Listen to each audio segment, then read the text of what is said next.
अस्सलाम वालेकुम सर, मेरा नाम मोहम्मद नबीहुर रहमान है।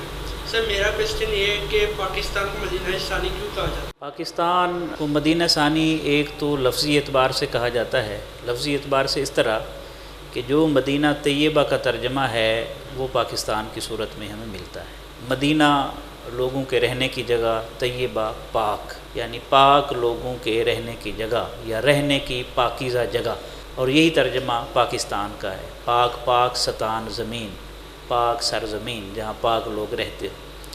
अल्लाह ताला भी निस्बतों का बड़ा हया करता है, बल्कि निस्बत का हया अगर आप देखें कुरान में भी हदीस में भी हमें मिलता है।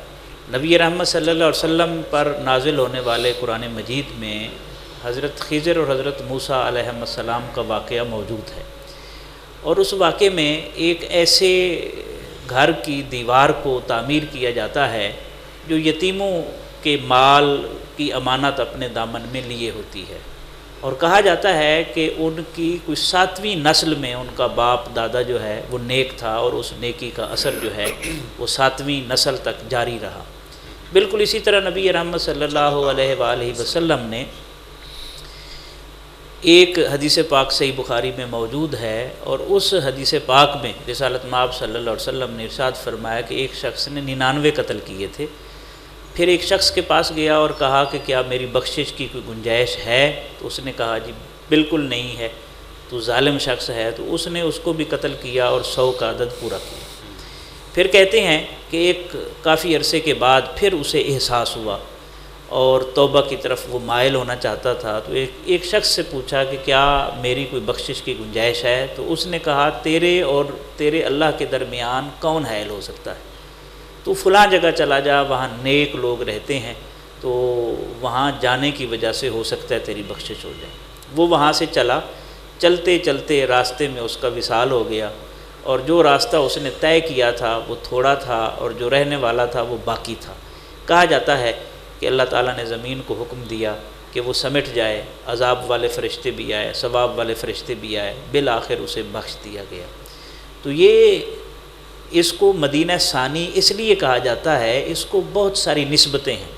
मसलन मदीना तैयबा को सबसे जो बड़ा ख़तरा था वो कुरैश मक्का से था, मुशरिकीन मक्का से था, और पाकिस्तान को सबसे बड़ा ख़तरा जो है वो मुशरिकीन हिंदुस्तान से रहा है। एक और निस्बत भी है कि जिस तरह सरज़मीन मदीना की तरफ हिजरत हुई नबी रहमत सल्लल्लाहु अलैहि वसल्लम ने की, इसी तरह एक हिजरत हिंदुस्तान से पाकिस्तान की तरफ भी हुई। फिर मुशरिकीन मक्का की पुश्त पनाही करने वाले या साजिशों का मरकज़ी किरदार यहूदी थे। बिल्कुल इसी तरह भारत के पीछे, इंडिया के पीछे जो है वो इसराइल है और मगरबी ताकतें हैं। तो काफ़ी सारी मुशाबहतें हैं।